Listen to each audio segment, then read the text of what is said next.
Come on. On this video, I am going to be doing a deductive summary of Greek grammar, and I'm going to be using a work that I put out on Google Books entitled Christological Greek Grammar, the Sevenfold Work of Christ and His Finished Redemption in the Covenant, or in the New Covenant, by Dr. Gary Staats. It'll be at the beginning of that, pages 6 to, I believe it's 33, will be a summary of the basic Greek grammar if anyone wants to follow along in that booklet that we have in a PDF form out on Christological Greek Grammar. It's called under that title on Google Books. So we begin with a brief summary of the alphabet. Alpha, you could transliterate as A. Beta, transliterate as B. Gamma as G. Delta as D. Epsilon, transliterated as E. Zeta as a Z. Eta as an E with a long line over it, a macron line. Theta, the TH transliteration. Iota is like our Y. Kappa, transliterated as K. Lambda as L. Mu as M. Nu as N. Xi as an X, Xi. Omicron as an O. P as a P. Rho as an R. Sigma as an S. Tau as a T. Upsilon as a U. Phi as a PH. Chi as a CH. Psi as a PS, and omega as a long O with a macron over it. So the alphabet is alpha, beta, gamma, delta, epsilon, zeta, eta, theta, iota, kappa, lambda, mu, nu, xi, omicron, pi, rho, sigma, tau, upsilon, phi, chi, psi, and omega. You might want to put those the alphabet on a 3x5 card and try to go through and memorize them. We then come to the article. This is on page 7. The best way to learn Greek at the beginning is to learn the article, because the article, by learning the article, the noun, the adjective, and their declensions are easily recognized. In Greek, we have the nominative case, which is like the subject of a sentence, like the word was preached. The word is the nominative. Genitive is the case of possession, like the word of God. So genitive, or the book of John, is showing possession. Dative is an indirect object in case. It would be like an example, he spoke the word to the man. To the man is the indirect object of the verb spoke. An accusative is the direct object. He gave the gift to us. So the gift is the direct object of the verb he gave. And so it's it's necessary to learn that in Greek you have different cases. Nominative is the subject, genitive is possession, showing possession, dative is indirect object, and accusative is the direct object. So I'd like to go through the article, and this is on page 7 of my introductory grammar, and I have that at the beginning of this work where I work inductively then through some of the key text of the book of Hebrews. But let's go through the article looking at the masculine declension. Nominative is cha. Genitive is tu, T-O-U. Dative is to, tau with an omega with a iota subscript, a iota written under the omega, and a circumflex accent. Ton is tau omicron nun. So ha, tu, to, ton is the declension, the masculine of the article starting with ha. The plural would be hoi, like the men, tone of the men, and that's the genitive plural. Tois, he gave books to the men. Tois would be dative indirect object, and tous would be the direct object in the masculine. So he saw the men would be the direct object of the verb he saw. The feminine, its declension of the article is he, eta, tes, tau, eta, sigma, te, tau, eta, circumflex accent over the eta, and underneath what we call a iota subscript, and tain. And the plural is high. Tone is your genitive, high is your nominative feminine plural, tais is your dative feminine plural, and tas is your direct object. So it would be like the woman saw, or of the woman would be genitive. To or for, he gave a gift to the woman.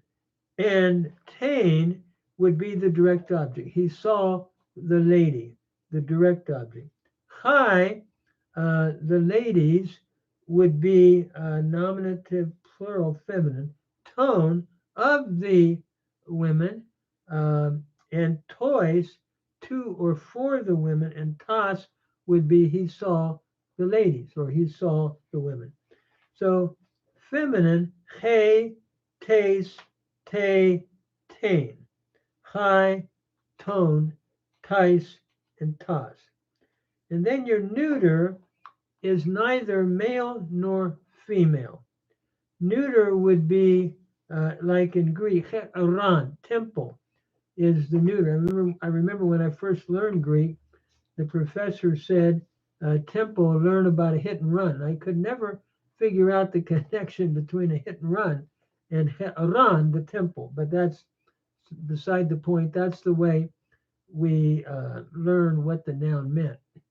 But ta is neuter, tu is of the temple, to is he went with a man to the temple, and ta is the direct object. He saw the temple.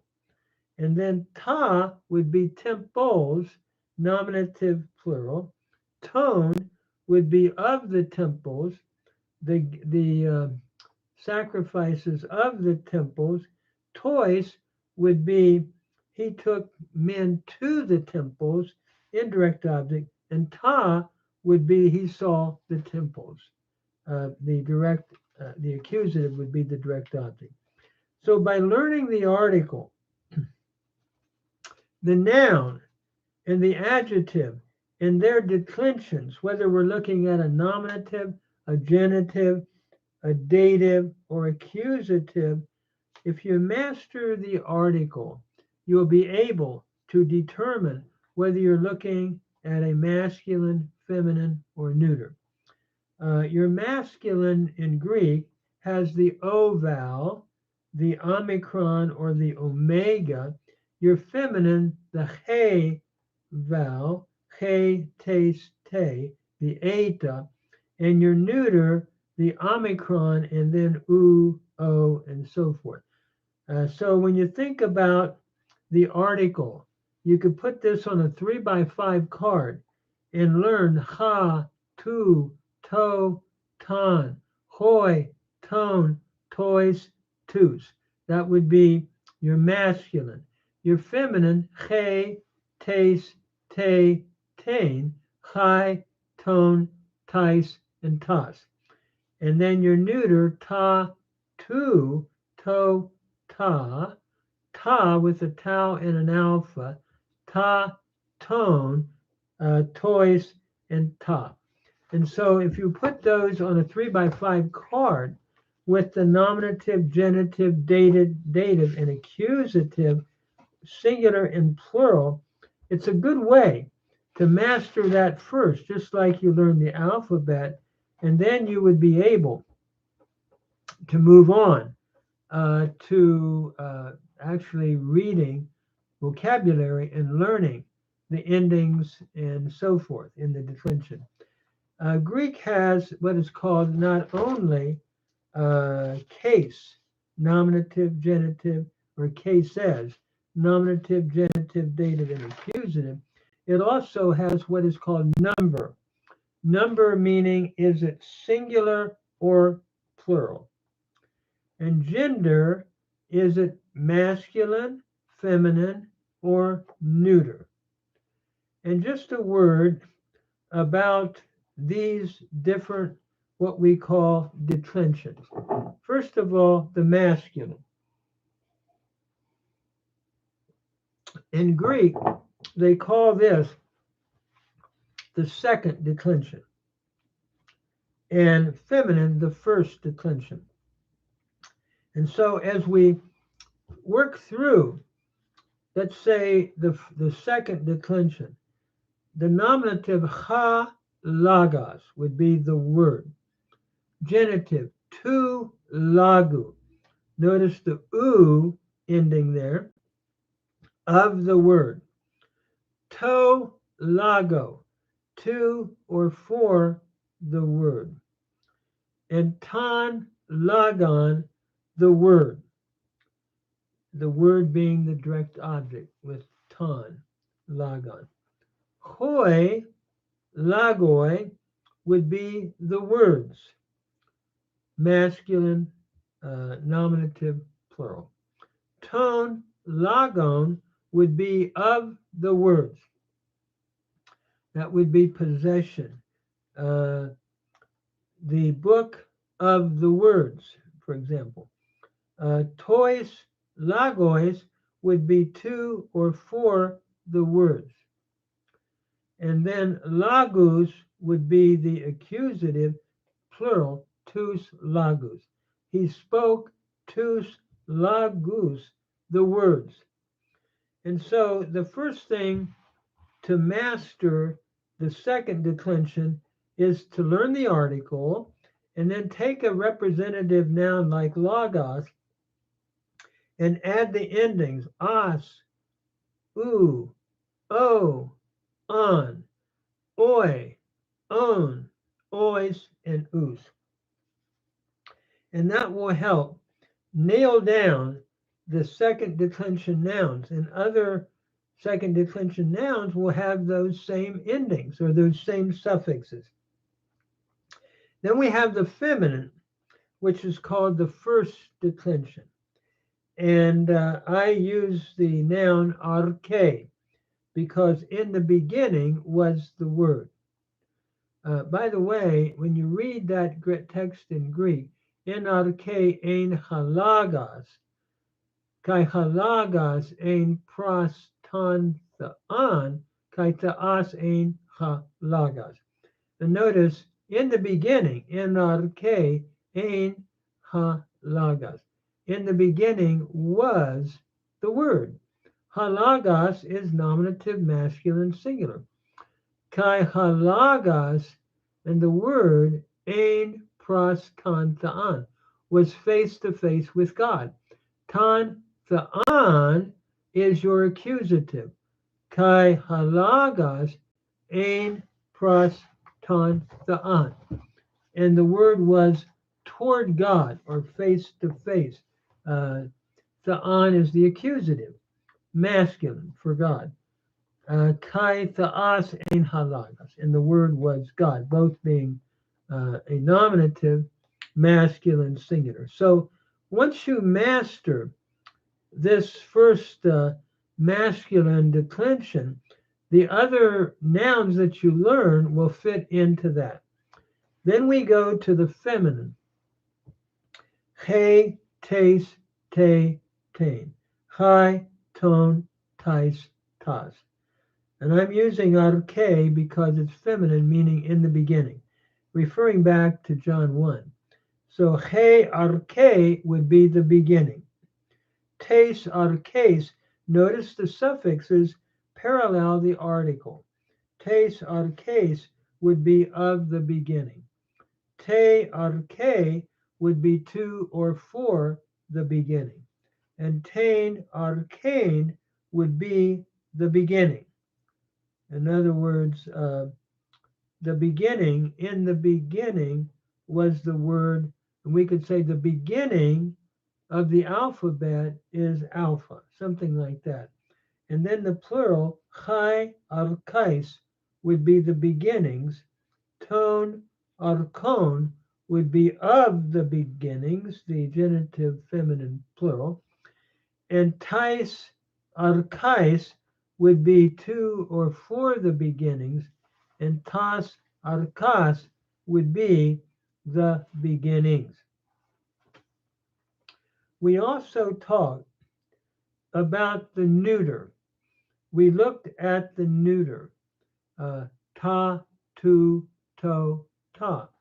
Now we see the neuter in temple. We had mentioned he'aran. Notice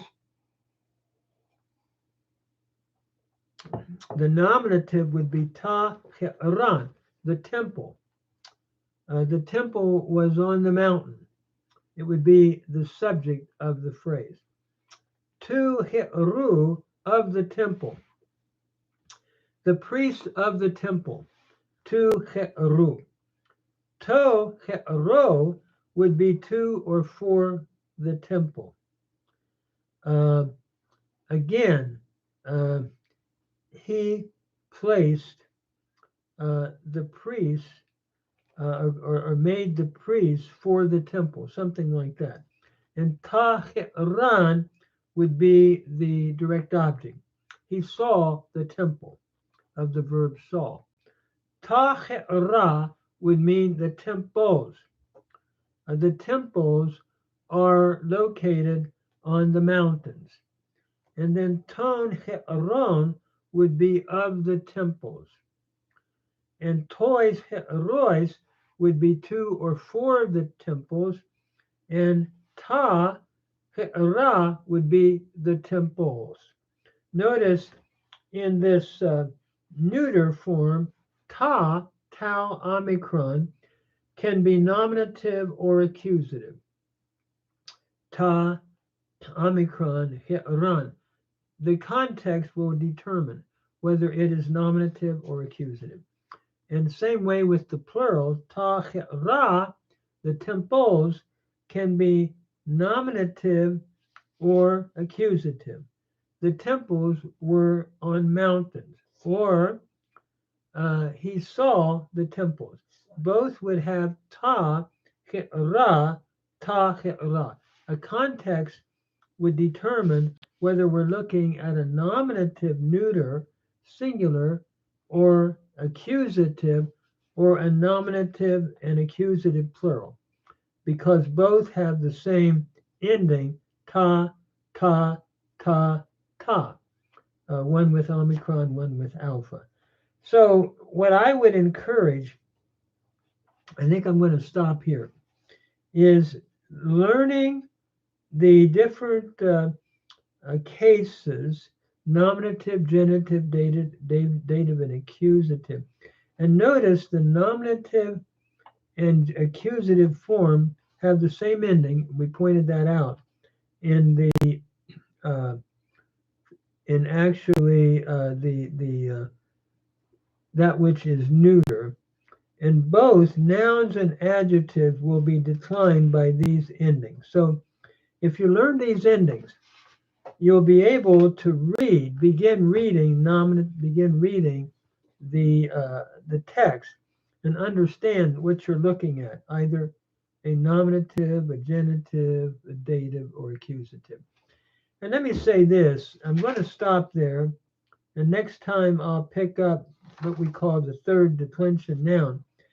What we've looked at here is the first and the third, the second, and the first, and followed then by the neuter of what we might call, again, still related to the, almost like the masculine, whereas a little bit different, we have the alpha at the end in the nominative plural, in ra. But the third declension are totally different. And so I'm going to reserve the next time for that. So what I would encourage anyone doing is to try to learn these different, first of all, learn the alphabet, then learn the learn the article in the masculine, feminine, and neuter, putting them on 3x5 cards if need be. Learn the different cases, nominative, genitive, dative, and accusative. And then learn from the examples given of the masculine second declension nouns and the feminine first declension nouns, and then the neuter nouns. And that would be on pages 8 and 9 of that summary that I put out on Google Books under the title Christological Greek Grammar, the sevenfold work of Christ and his finished redemption in the covenant, speaking of the new covenant. So I'm going to stop there, and I hope this is helpful. It is a way of keeping my mind healthy and reviewing what I learned many, many years ago when I had beginning Greek. I would encourage you to go to some of my grammars and begin to read inductively. That is, reading through a text, but try to combine that inductive grammatical analysis, which we do, with the deductive, which is what we're presenting here, and the PDF under that title, Christological Greek Grammar, Sevenfold Work of Christ, from the pages, first part of it up to page 33. And hopefully this will help to bring together both ways of learning grammar. I love the inductive method, but I was taught the deductive method, and then later we began to read, where at this point I prefer the inductive method, but I think learning the grammar and seeing the whole picture deductively is helpful as well. But it's much more interesting to be alive in reading a live text and so forth. So I'm going to stop there, and I hope this is helpful. Thank you very much.